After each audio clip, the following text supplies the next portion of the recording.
안녕 나의 친구들. Hey guys, let's watch episode 5 of Squid Game. And oh man, the last episode, the cliffhanger of the last episode. I mean, look, there are main characters. Obviously, they're going to survive at least this round. They're going to survive until, pretty much towards the end of the game. But I am excited to see this continue. So let's get straight into it.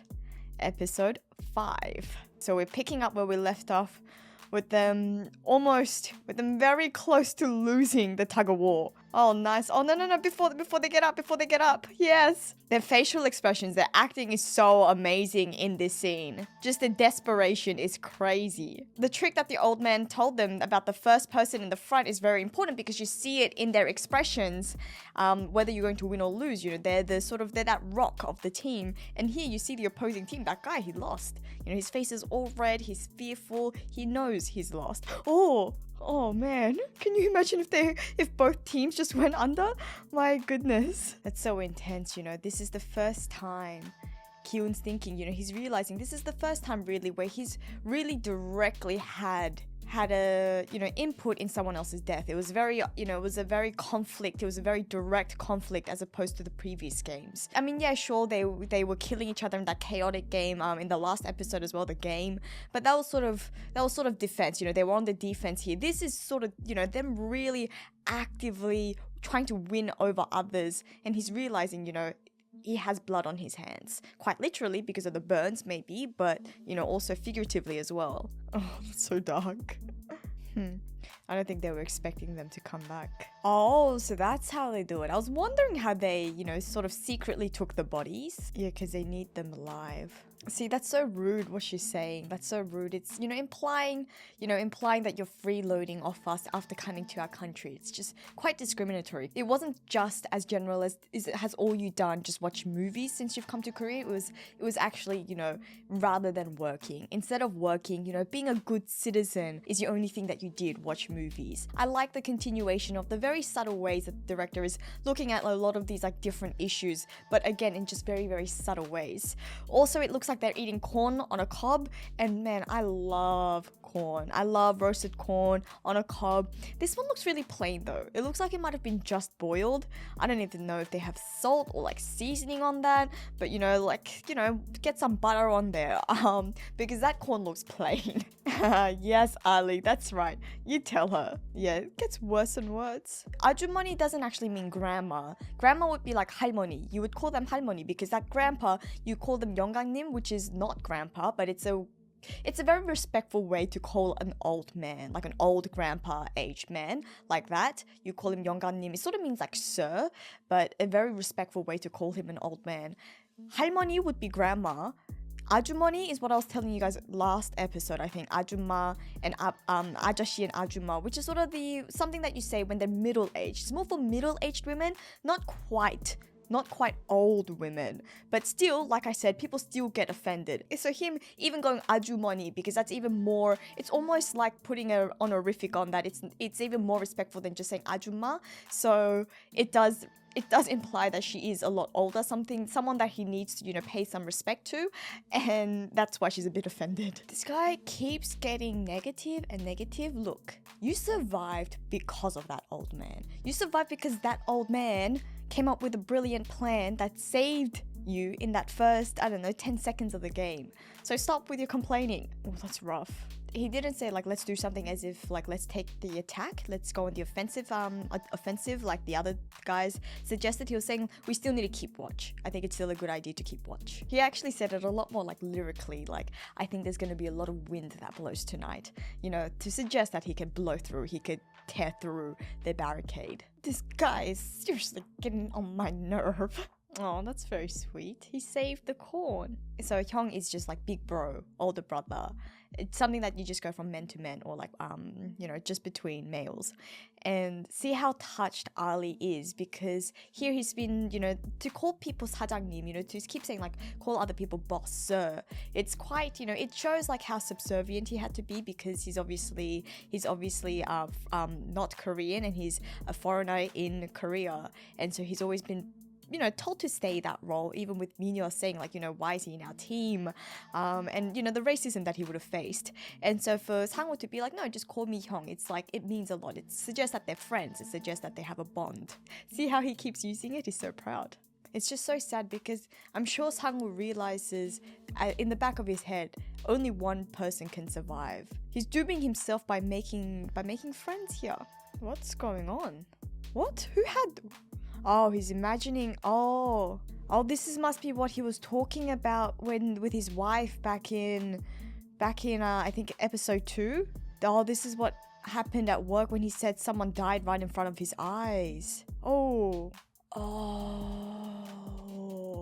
Now I remember. He said, I think when Gongyu was reading out his sort of history and his credit record, I think they said that he used to work for Sangyong Motors. Then this part of the series is actually based on real events in Korea, because it would have been quite a few years ago now, probably over 10 years ago. There was actually a strike at a big motor company called Sangyong Motors, where the workers went on strike. I think it was over some dismissals. I think the company was going to lay off a bunch of its workers. I think the workers, they actually staged an occupation. So where they took over the building, barricaded themselves in, and it got real nasty. I do remember that I think the police got involved. As you can see here, it was real messy. I think a lot of people were injured, some people died, and those, a lot of the union members who participated during that strike were blacklisted. And they couldn't get jobs, they weren't able to really find jobs afterwards. So that really puts Ki-hoon's life in perspective. What sort of person he was. He was a union man, he's a blue-collar worker, but, joined in alongside his workers and witnessed, one of his colleagues, one of his friends possibly die in front of his eyes. And which is why why his life has turned out the way that it has. I don't think this will click immediately to a lot of us watching overseas who isn't familiar with that part of Korean history. But Korea has actually a very strong union history, and because there's a lot of conflicts within its labor laws, within its labor market. So the fact that, again, the director's adding this into Ki-hoon's characterization, into his history, again, it's just such a subtle way to really understand the motivations for these characters. I know that we witnessed Ki-hoon as a gambler in the first episode, but this makes him such a rich character, understanding that he's not just some bum who blew all of his money away gambling, but he really initially would have gotten into this trouble because of that strike action. The idea, the continued reflection and the continued, dive into the idea of the rich and the poor done through such subtle ways I think it's just masterful. See, the old man's heard about it. It's a real event. Very brutal breakup of the occupation. And, the after effects of it wasn't just like they lost their jobs afterwards, they were blacklisted. They couldn't find jobs. Oh no, what's happening to the old man? Oh no, what's happening to the old man? He exerted too much energy during that tug of war game. Oh, he's outed himself. Oh. No, that doctor, saved by the doctor. He didn't actually call him friend. He just said thank you. I mean, I'm sure he thinks of him as a friend. Yeah, the doctor's gone crazy. He's had too much. He's reached his breaking point. Oh man, the cop keeps outing himself. When did they have the time to organize all of this? This is such an intricate plan. He said, do you think I'm gonna believe trash like you?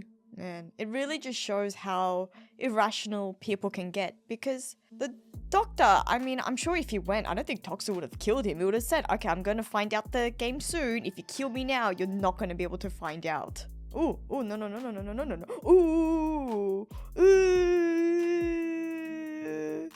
Yeah. Oh, yikes. It really shows what, sleep deprivation, the constant trauma does to you. He just said, mind your own business. Man, it makes it so much scarier. The fact that it's like a maze, you don't know where you are.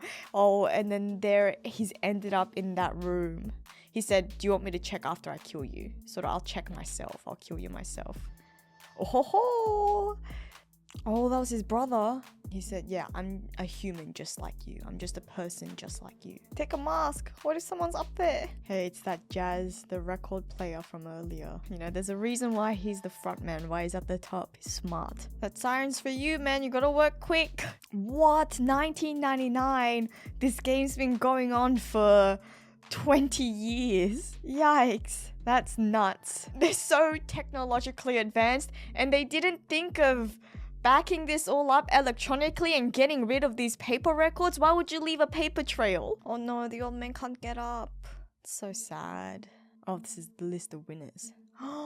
His brother won. His brother's a former contestant. He's the front man, isn't he? He is, isn't he? Yeah, so he didn't call him by his name. Again, he used that word, Hyung, brother. Oh, look, another great episode. And I love all the, I love how deep this one was. You know, apart from episode 2, which was sort of which was very, very much an episode that laid the development of these characters and, you know, the base points so that we understood all their motivations. But this one was another one that really just encapsulated, I guess, the meaning behind this game in general. The irony of the idea of a fair world, that in here they're all fair. That was, you know, that was told to us in different ways time and time again. The idea of when Minyo was asking who's the leader of this team, and Sang-woo was like, no, we're all equal here. There's no such thing, you know, we're all just equal here. And then here with the masked man saying, you know, there's no, the core rule of this game is fairness, equality. So sick, so twisted that, you know, he's calling this game something that's fair. And then even between the workers and the game participants, when he takes off his mask and he shows him, you know, you and I, we're equals. And that's something that was actually shown to us, you know, even before this episode, when we first see how strict the rules are even for the workers. It actually did make us feel like there is something going on here, you know. The workers really aren't in a much better off position. And then again, the idea of what happened to Ki-hoon in his real life, still showing us the hell of the outside world as it was in episode 2. It was called Hell, right? It was titled Hell, and still showing why it is that, you know, these game runners could derive at such a twisted idea that this is a much better alternative. But man, I am really excited to continue watching this series, and we are over halfway through now. And okay, I'm gonna call it, his brother must be the front man. I don't know. Or like a worker or something. You know, maybe he's the game runner. I don't know. You know what? We'll just call it. We're going to call it and say I'm 90% sure that is Lee Byung-han. It's going to be played by Lee Byung-han. There's no other Korean actor who's going to be that. But anyways, I'm excited. All right. I would like to binge this, but again, I have no time. So maybe next time I'll just try to watch 2 episodes in a row. But I won't be able to today, which is a shame. So I'll see you guys again soon. All right, bye.